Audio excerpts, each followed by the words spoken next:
Hello everyone, আসসালামু আলাইকুম। যে যেখান থেকে আমার ভিডিও দেখছেন সবাইকে জানাই অনেক অনেক ভালোবাসা। আশা করছি সবাই ভালো আছেন। আলহামদুলিল্লাহ আমিও আল্লাহর অশেষ রহমতে ভালো আছি। আজকে চলে আসলাম অরেঞ্জ কেক বানিয়ে দেখাবো। আমি যেভাবে আমার বিজনেসের জন্য অরেঞ্জ কেক বানিয়ে থাকি। আমার বিজনেসের সবচেয়ে পপুলার কেক হচ্ছে অরেঞ্জ কেক। তোমরা আমার রেসিপি ফলো করে এভাবে অরেঞ্জ কেক বানিয়ে নিতে পারো। আমি অরেঞ্জ কেক বানানোর জন্য যা যা লাগবে একসঙ্গে নিয়ে নিয়েছি। দেখতেই পাচ্ছ আমি ১ কাপ ময়দা নিয়েছি, আর নিয়েছি 1/2 কাপ চিনি, 1/4 কাপ নিয়েছি সয়াবিন তেল, আর নিয়েছি ১ টেবিল চামচ বেকিং পাউডার, নিয়েছি অরেঞ্জ ফুড কালার। এখান থেকে আমি ১ টেবিল চামচ দিয়ে দিব। নিয়েছি ৩টি ডিম, আর নিয়েছি এসেন্স, অরেঞ্জ এসেন্স, আর নিয়েছি একটি মাল্টা। ১ কাপ ময়দার জন্য আমার এখানে 1/2 কাপ চিনি যথেষ্ট। আর 1/2 টেবিল চামচ অরেঞ্জ ফুড কালার দিতেই হবে, কারণ একটু ফুড কালার যদি কালারটা দেওয়া হয়, এসেন্সে অত কালার নেই। অরেঞ্জ এক্সট্রা ফুড কালার দিলে দারুণ একটা কালার আসে কেকের মধ্যে। আর ডিম ৩টি।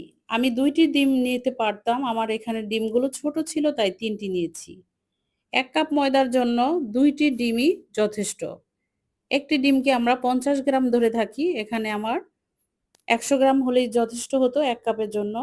আমার ডিমগুলো প্রায় ৭০ গ্রামের মতো হবে। এজন্য আমি নিয়েছি ৩টি ডিম।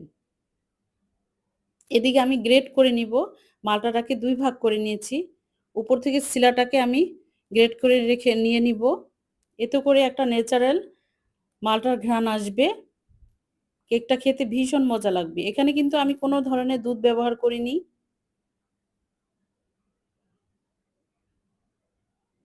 দেখতে পাচ্ছ এখন আমি প্রথমেই মালটার রসগুলোকে এক্সট্রা করে নিব। রস বের করে ভালোভাবে রস চিপে নিচ্ছি, আর উপর থেকে কিন্তু মালটার স্কিনটাকে আমি গ্রেট করে নিয়ে নিয়েছি। অবশ্যই এটা করতে হবে, নিতে হবে স্কিন। দেখতেই পাচ্ছ আমি ভালোভাবে চিপড়ে নিচ্ছি রসগুলোকে। প্রথমেই তোমরা এই কাজটা করে নিবে, তাহলে সহজ হয়ে যাবে কেক বানানো। আর যারা আমার ভিডিও দেখছো এখনো লাইক করোনি, প্লিজ তোমরা লাইক দিয়ে আমার ভিডিওটা পুরা ওয়াচ করে দিবে। আমার ভালোবাসার ভিউয়ার্স আপু তোমরা যারা আছো, আমার ভিডিও দেখার আগে অবশ্যই লাইক দিয়ে দিবে।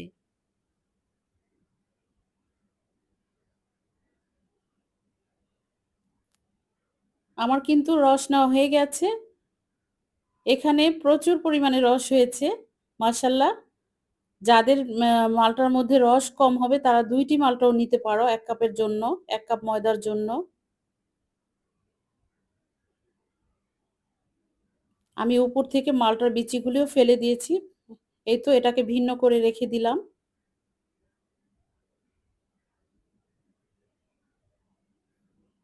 আর এদিকে আমি বিটার নিয়েছি, আর নিয়েছি আমি ময়দা কিন্তু চেলে দিব। আর এখানে মোল্ড নিয়েছি ৭ ইঞ্চির।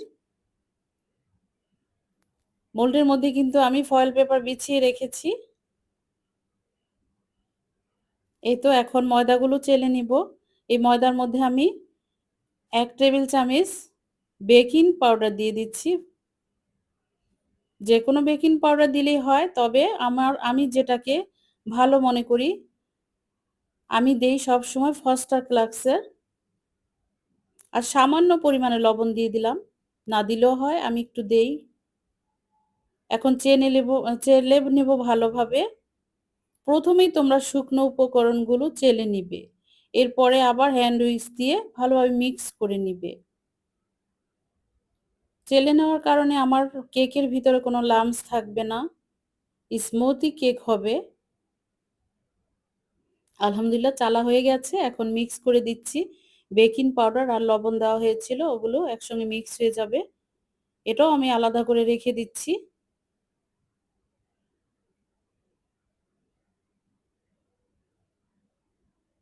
যারা নতুন নতুন আমার ভিডিও দেখো তারা অবশ্যই কিন্তু আমার চ্যানেলটাকে সাবস্ক্রাইব করে দিবে।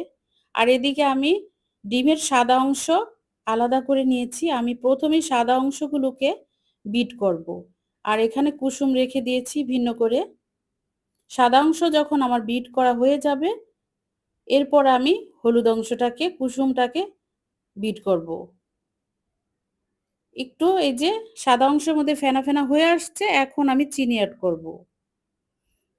এক হাতে মোবাইল, তোমরা আমার ভিডিওটা ক্ষমার দৃষ্টিতে দেখে নিও। ভালোভাবে আমি ভিডিও করতে পারি না। আমি কিন্তু চিনি দিয়ে ফেলেছি ব্যাক ক্যামেরাতে।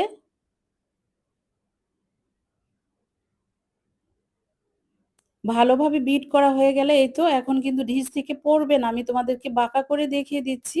এ অবস্থাতে তোমরা ডিমের কুসুম ব্যবহার করবে।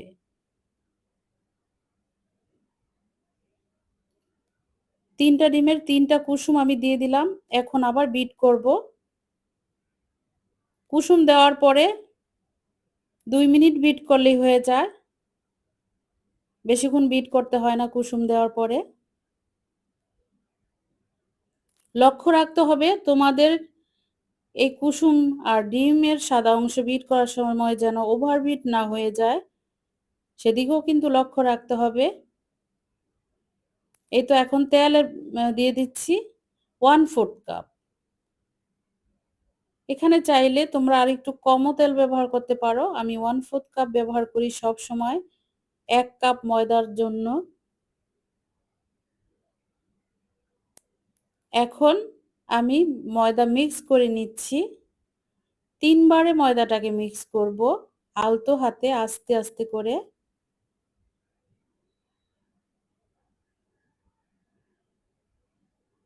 দ্বিতীয়বার দিয়ে দিলাম ময়দা।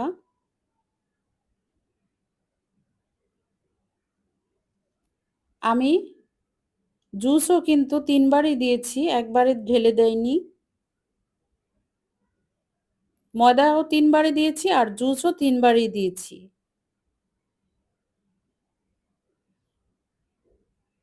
আমি সব সাইড থেকেই কিন্তু ময়দাটাকে মিক্স করে নিচ্ছি।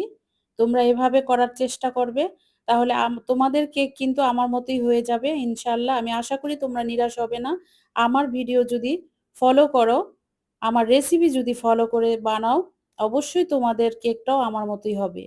এই তো আমার মোল্ড কিন্তু রেডি হয়ে গেছে আর ড্যাব ড্যাব করে দিচ্ছি। একটা কাঠি নিয়েছি, ওটা দিয়ে আমি ড্যাব ড্যাব করে দিচ্ছি যাতে ভিতরে কোনো লাম্পস না থাকে।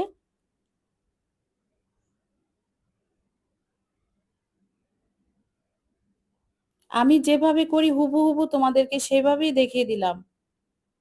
আমি একদম স্কিপ করিনি কিন্তু।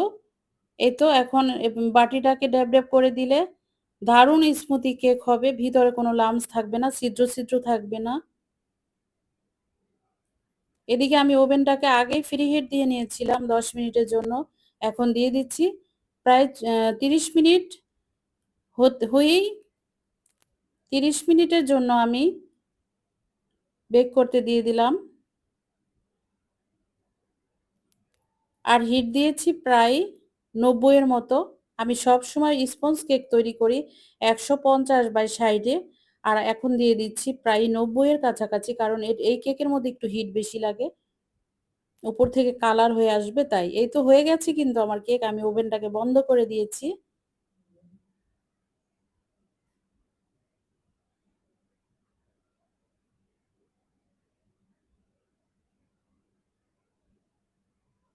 আমি নামিয়ে নিচ্ছি কেকটা। দেখতেই পাচ্ছ উপর থেকে দারুণ একটা কালার এসেছে।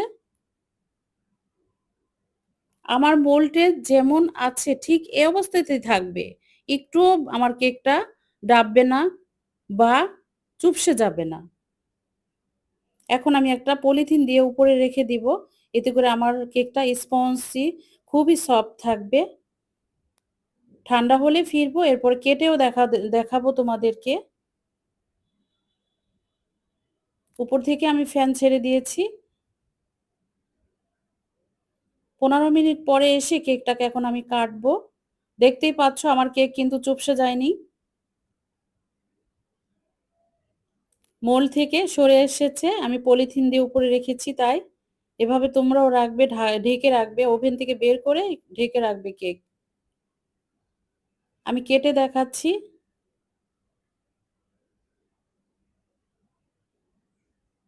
এই কেকটা কাটার নিয়ম হলো ঠান্ডা হলে, কিন্তু আমি গরম, গরমই কেটে দেখালাম ভিডিও করব বলে তাই। আর উপর থেকে একটু দাগ টেনে নিয়েছি, কয়টা পিচ হবে তোমাদেরকে দেখিয়ে দিব।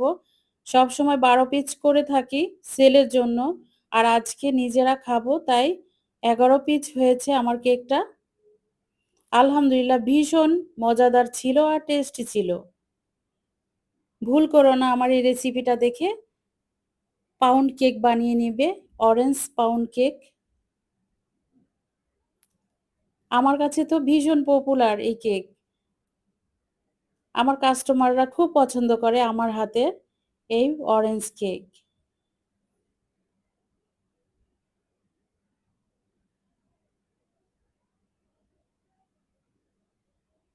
আমার ভালোবাসার ভিউয়ার্স আপু, তোমাদের জন্য আমার রেসিপিটা দেওয়া। তোমরা আমার এই রেসিপিটা দেখে ট্রাই করবে, অবশ্যই ঘরে বানিয়ে নিবে। আর পরিবারকে নিয়ে মজা করে খাবে। বিকেলের নাস্তায়, সকালের নাস্তায় ভীষণ জমে উঠবে অরেঞ্জ কেক। একবার যদি এভাবে বানিয়ে খাওয়াও পরিবারকে, তাহলে আর বারবার খেতে চাইবে। দেখতেই পাচ্ছ কতটা সফট হয়েছে। আলহামদুলিল্লাহ।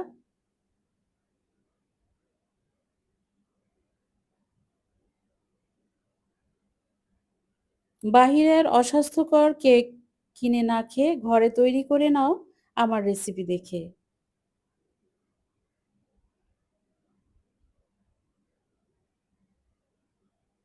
এখন আমি কেকটা ঠান্ডা হলে এয়ারটাইট বক্সে ভরে রেখে দিব ফ্রিজে। আমার কাছে তো ভীষণ পছন্দ। আলহামদুলিল্লাহ, আমার নিজের প্রশংসা আমি নিজেই করি। কারণ খেতে অসাধারণ, অতুলনীয়। ঠিক আছে, তাহলে ভালো থাকো। আজকের মতো বিদায় নিচ্ছি। আল্লাহ হাফেজ।